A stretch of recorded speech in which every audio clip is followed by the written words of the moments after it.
going to show you how to make this classic plaid Christmas quilt in less than 1 day. Did you hear that? Less than 1 day. And there's no Christmas fabric in it. And it's so fast, you're still going to have time to get some Christmas baking done. Does it sound too good to be true? It's not. Hi, I'm Di with Sister Chicks Quilting, and welcome to my channel. And I don't think I have ever been more excited because I came up with this quilt pattern all by my little self. Well, I'm not very little. This is one of my original patterns that I am going to be teaching you about today. And let's talk first about the name, 1 Day Plaid Quilt. When I first started out making it, it was becoming cumbersome. It was quite a task to cut and measure all of those little pieces that I needed.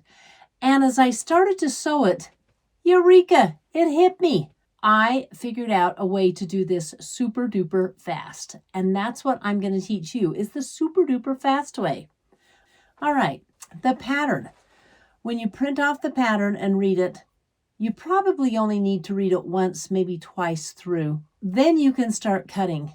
You know, I cut out this entire quilt in about 30 minutes, a little bit less than 30 minutes. Amazing right there. So there's 30 minutes of your day. Then you make Unit A. And Unit A takes 15 minutes to sew together. Not 30 minutes, but 15 minutes to sew together.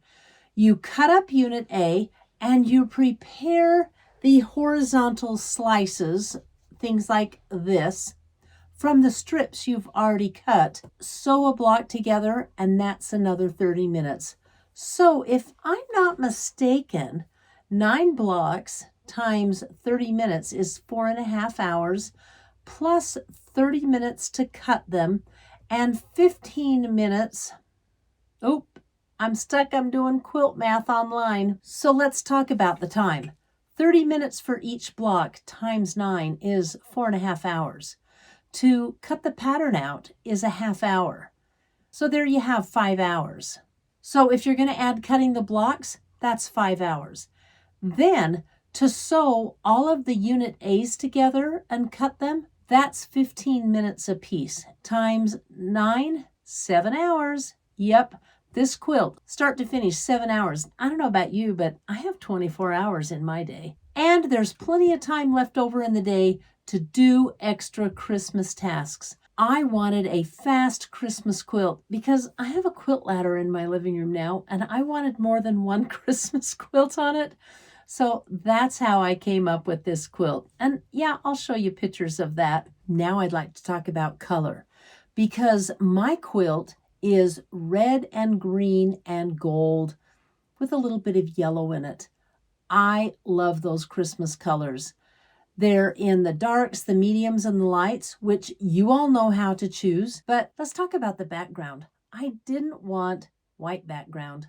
To me, that was just a little boring. And I was making a Christmas quilt, so who doesn't want a little bling in a Christmas quilt, right? First, I have to tell you where I got the fabric. Some of it I had in my stash. The rest of it I got at Hobby Lobby for 40% off. Woo-woo! Can you believe it? 40% off. I want to show you the background that I picked up. Isn't that fun? Too much fun, I say. It's just dots, gold dots on an off-white fabric, and the rest of the fabric, greens in darks, mediums, and lights, and reds in darks, mediums, and lights, just normal fabric. And because I put those colors together, I ended up with a Christmas quilt. Oh my gosh, I love plaid Christmas quilts. In fact, I just love plaid anytime. Let's talk more about color, because who says you have to make it out of Christmas colors, right? You can make this quilt out of any color you want. I think it would be adorable for Halloween, out of Halloween prints or Halloween colors. There's so many options you can do. I definitely plan on making one out of red, white, and blue. I think that one is going to be a riot. I can't wait to do it. What do you think about pastel Easter egg colors for springtime?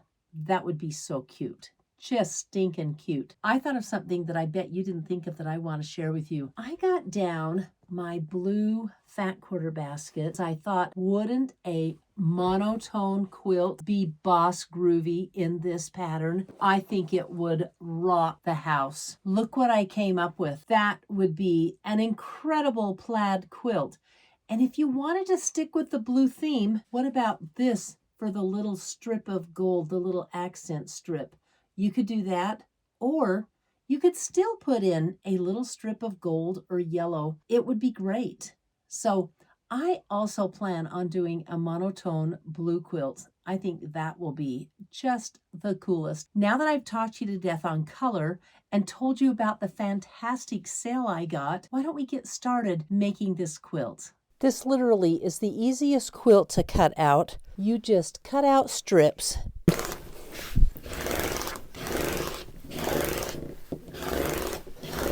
The gold I picked was actually directional, and I didn't want to have my little circles going sideways like that. I just simply turned it. It was pretty easy to do. Can you see how fast this quilt is to cut out?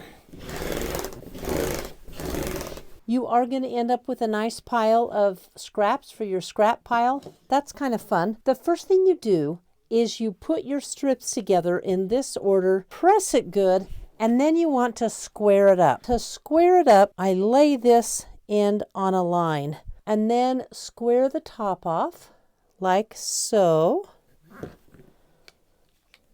Then I'm going to flip it around, and then I'm going to cut the pieces that I need. So in the block, you need those pieces, but also I need one that's a little bigger than my ruler. So I'm going to lay it out like that. Put it on my mat, and these 4 pieces are all I need to make the block. So I'm going to set those aside. You have this piece left over, and you know what? You can just make more blocks with it. You can add these up and make more blocks, or in the pattern I show you how to make a half block if you want a quilt that isn't square but rather rectangle. One thing I forgot to show you before I cut Unit A was how I press it. I wanted to show you on this leftover piece. So all of the light is pressed to the inside like that. Even on this little piece, I press to the inside. It's kind of cool when you go to make the block because I don't press the strip. And if you don't understand what I'm talking about, you'll see it in just a minute. But then I want to give it a good press with a hot iron. Now, because I'm working with pre-cut sizes, pre-cut strips, I don't want to have any shrinkage. So I am not using steam. I am using just a hot, dry iron. At the end of the quilt, I will press it with steam and or best press. I'm going to make a block now and show you how it's done. And the first thing you do are make these substrips, shall we call them? And you'll probably notice they're not ironed. In the pattern, it tells you the measurements on how to make these strips. And it shows pictures of the orders of them. You start with the Unit A piece first, and I just go from the top down. Now, in taking a look at the Unit A piece, remember I showed you how I pressed it. This is key for me to make it sew up super easy.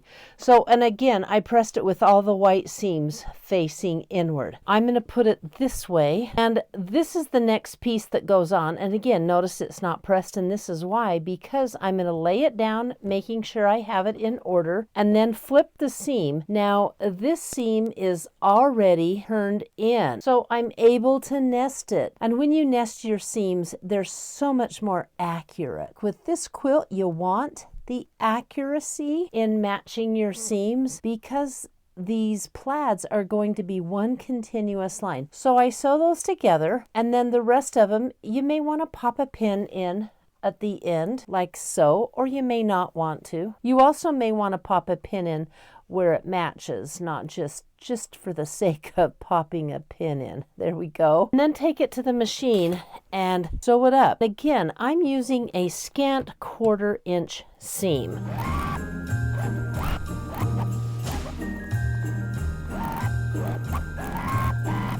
So there's the first one. Then you put the second one on, and that's one of these guys. You want to match it this way, and you just continue going down the unit, matching everything as best you can until you finish a block. So I have a situation here. I need to match these with this. I'm going to lay it out where it matches best of all.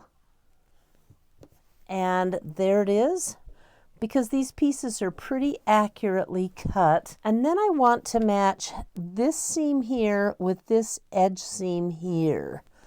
And so I'm just going to kind of eyeball it, and that's a good eyeball. And when I get it where I want it, I'm going to pop a pin in it. That way the lines are going to line up and it's going to look good. And that's what we want, is a continuous look. Then take it to the machine and sew it up.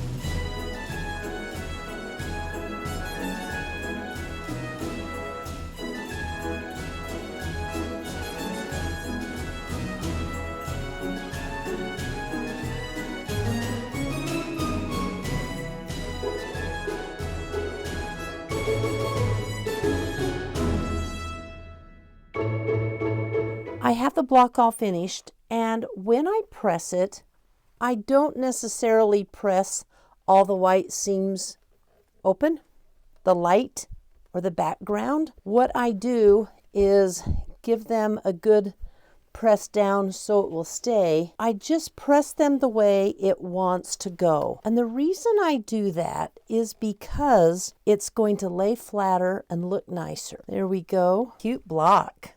This is the block I just made, and I'm going to add it to the ones that I have. Oh my gosh, this is the cutest quilt. I really think this is cute. I'm going to sew it up. I have to attach this to the bottom row and then sew the quilt together. Then I'll meet you back here.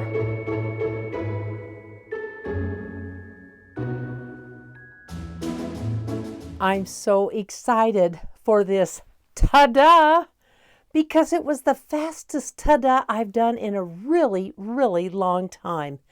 And you can make this quilt super fast time too, and still have time for the rest of your day. I would like to say thank you, Linda Lozier, for buying me a cup of herb tea. You have been a loyal follower for a long time, and I really appreciate you. I love doing tutorials for viewers like you, Linda.